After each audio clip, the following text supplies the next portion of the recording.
So, welcome back. Today we're going to be replacing this mess.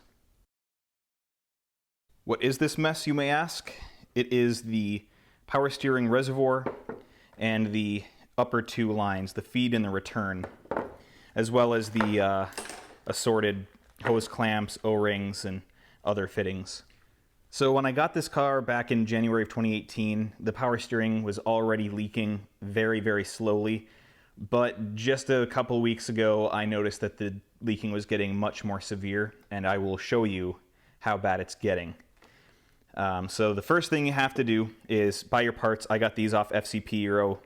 Some O-rings. The green ones here are actually for the oil filter housing, or the oil filter cap. So those don't really count, but I got the two O-rings.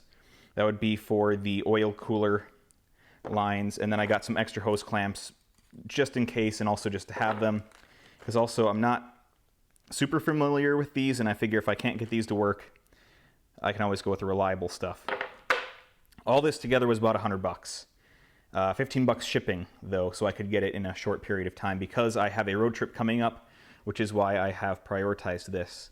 In case you're curious, this is polyamide 6 and polyamide 66 GF25, so pretty good part. The first step, as always, is to jack up your car, and then the second step is to remove the intake system. So let's get that done real quick. Okay, so I hope this isn't too overexposed, but I think you can see where the leak is coming from. Right there. So it's a good thing I'm getting this cleaned up because the leak is getting more and more severe. And if you look down there,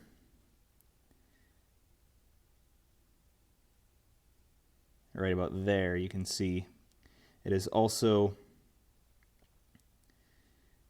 I'd say, pretty gunked up here.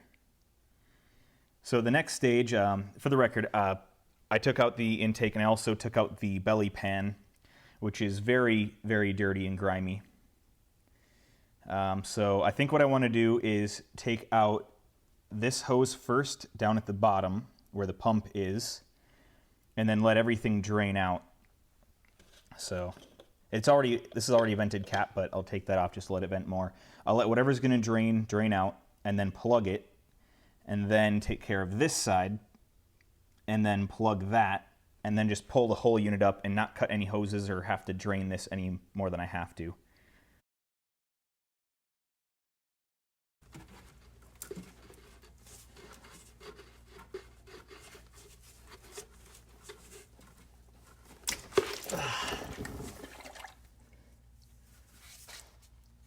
Well, that was a bit more of a mess than I was hoping for.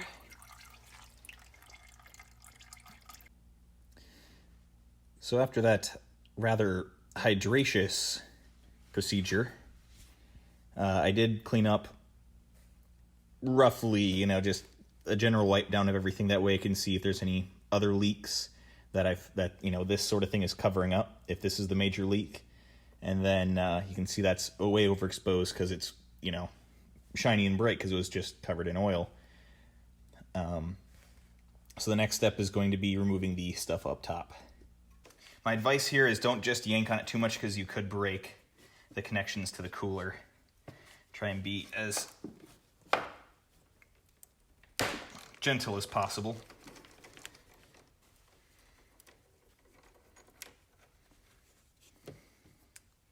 There's that bolt. Now this will just pop out, and I'm expecting some leak here, but not as much as from the other side on the bottom. Keeping it elevated as well will help, but also draining this out would probably be a good idea. You know what, I'm actually going to do that.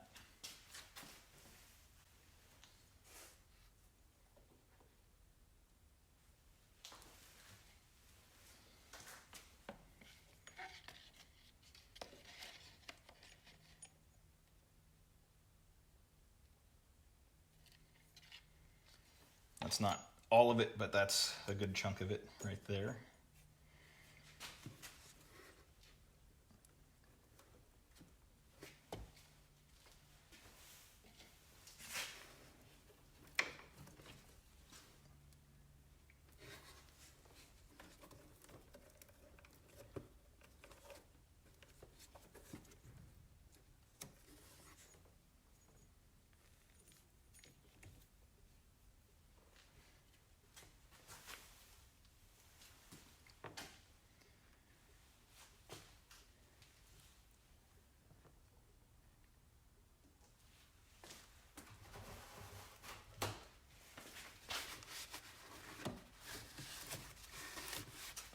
On the bright side here, ATF is an excellent rust preventative.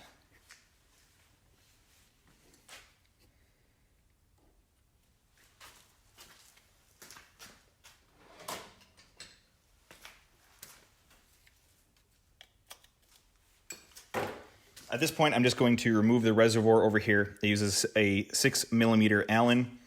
I'll show you that after I get it done, but my hands are too messy to readjust the camera right now, so forgive me. I'm going to do a quick cutaway here.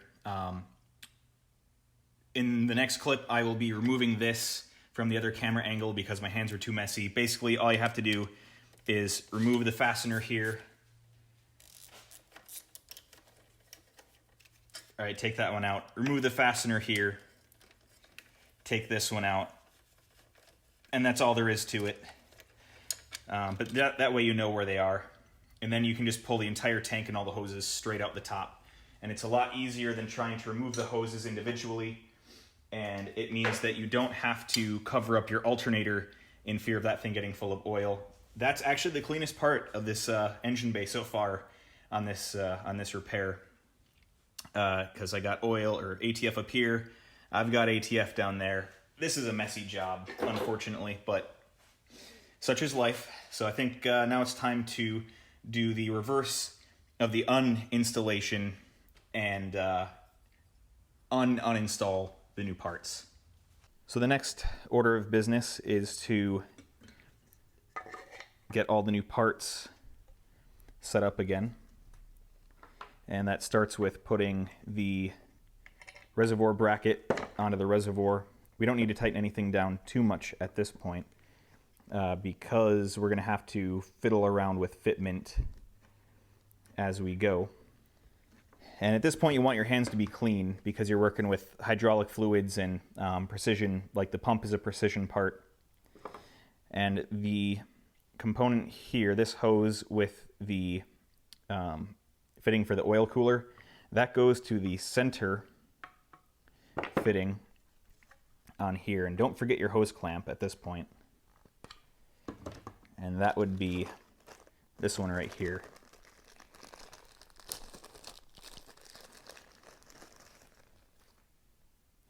We also want to make sure that that's in a place where we're going to be able to tighten it afterwards.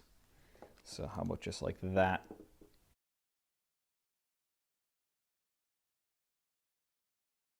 We don't want that too tight yet because we still want it to be able to spin so we can get the angle correct on it. And then we have this one, which goes in this orientation on here. And this one, again, it comes with this style, but again, I am not familiar with how to properly use that style, so I'm just gonna go with what I know, which is standard normal hose clamps. And again, if these leak a little bit, I know these are a little too big for this application, but they will squeeze down just fine. If you're buying these hose clamps, buy the 12 to 20 millimeter ones, not the, I believe these are 20 to 32 millimeter. These are the ones that FCP Euro said were the correct ones for this. I don't know why. I don't know why I didn't double check the size on them. I just kind of bought it in a rush. Which again is why you should never buy anything in a rush. Now again, with clean hands, I'm going to replace this O-ring. And you know, I'm going to wipe that up as well, just to make sure it's as clean as I can get it, both so that it makes a better seal and so that I don't deal with any worn components or premature wear on components. All right, at this point, we can set this back down in here. I just got to find a good orientation for the hoses and make sure that our routing is correct, which would pretty much just be like this.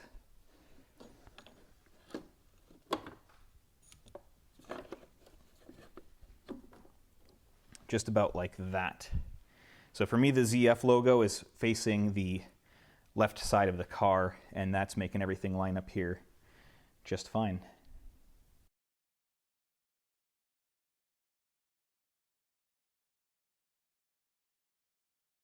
At this point, we can rotate these hose clamps to a serviceable position and get them tightened down.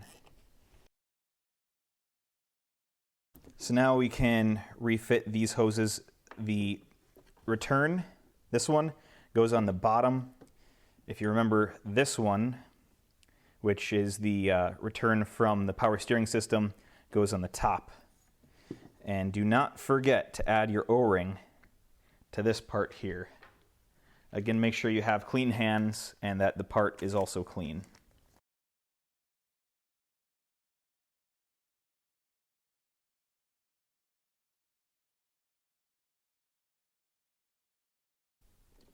I do not have a torque spec for that, so just say good and tight. And then don't forget to replace this little clip that will keep these from rubbing together. And then you can just do a little bit of cleanup here, and then we'll head down to the bottom again one last time.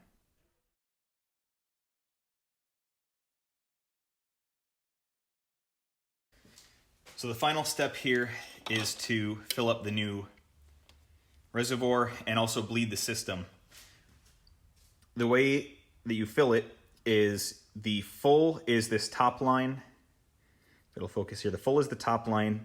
The low minimum is this middle line. And then if it's off the end, if it's below that line or off the end of the tab here, then you're like emergency low, you know, bad news. Just try not to go too far above that line. So any ATF works. My choice is just going to be the stuff I have on hand, which is Dexron 3 rated.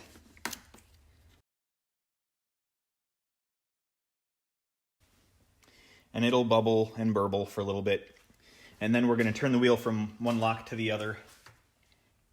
So I'm going to fill this way, way up, and it's going to draw down. So here's a special view. You get to watch that burble away as I turn the wheel from one lock to the other.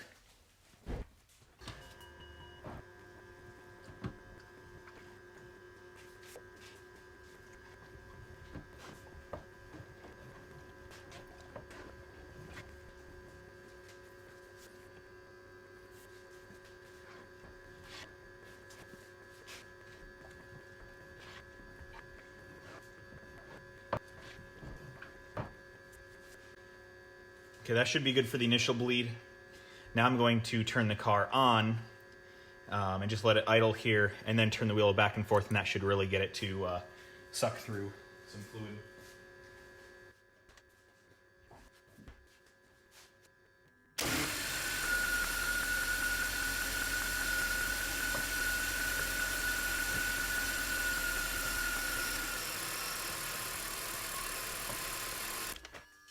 So all that's left is to check the level of the power steering fluid, and by luck, I got it spot on first try. It's just a millimeter, half a millimeter below that top fill line, and I'm going to call that good enough, especially for the fact that I don't get that lucky very often. The only thing left to do is to reinstall the intake side with the filter, math, all that. I'm not going to show that on camera.